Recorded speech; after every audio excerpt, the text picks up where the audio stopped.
Hello and welcome to Prep to Survive. Today I'm going to be speaking directly about respiratory protection for a biological event. Pandemics are very scary, and right now we're looking at a coronavirus. Anytime that a virus goes airborne and can be passed from person to person through the air, it's a cause for concern, especially if the virus has a high death rate and an incubation period so that you can pass the virus on without showing symptoms.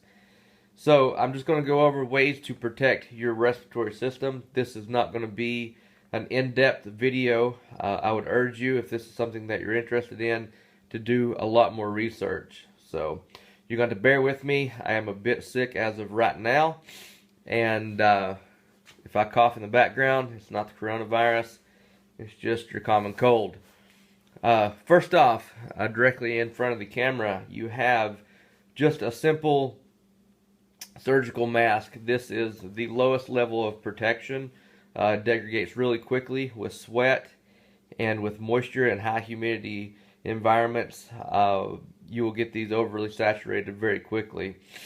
Like I said, this is the lowest level of protection that you can get. It's better than nothing. They're cheap and easy to find.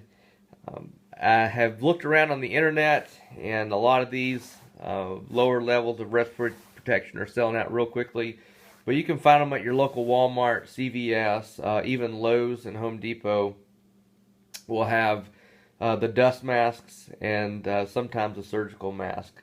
Moving on, the one to the right of this is an N95 mask.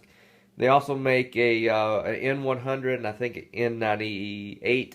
The 95 is just the amount of particulate that it will protect you from. There's a ton of different styles of these, and these are a bit better protection. They have the metal around the nose that you can fit form. I think some of these may or may not have them that you can fit form around your nose. The better seal that you have around your face, the better off you are for the air to be filtered through instead of going around. Now, with that being said, if you have a large beard or any obstructions or a bigger face, these are hard to fit on and hard to get a good seal. So that's something just to think about right now while you still can.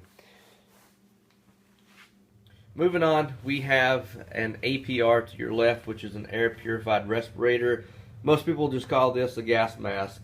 The newer military style, if you can get your hands on those, I will recommend them. The older military or the foreign military, we see these a lot coming up in surplus. I would not recommend those just for the simple fact the cartridges are very old, they're out of date, they don't work, and sometimes they can be dangerous to use. The cartridge, most of the time you have one or two, depending on the style of it.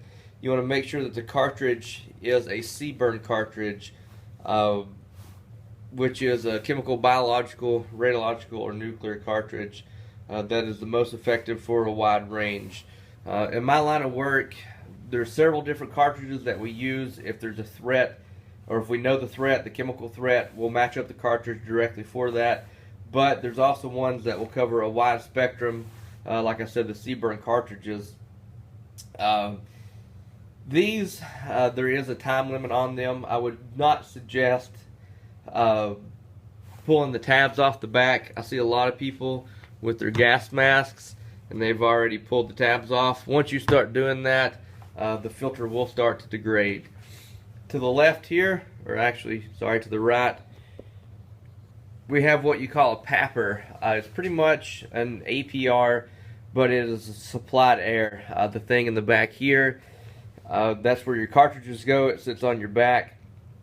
There's a battery pack that goes in and it pumps air through. A whole lot easier to work in, a whole lot easier to breathe through. And one thing with the PAPRs, I don't know if you can see this or not, but they do make them with head covers or hoods.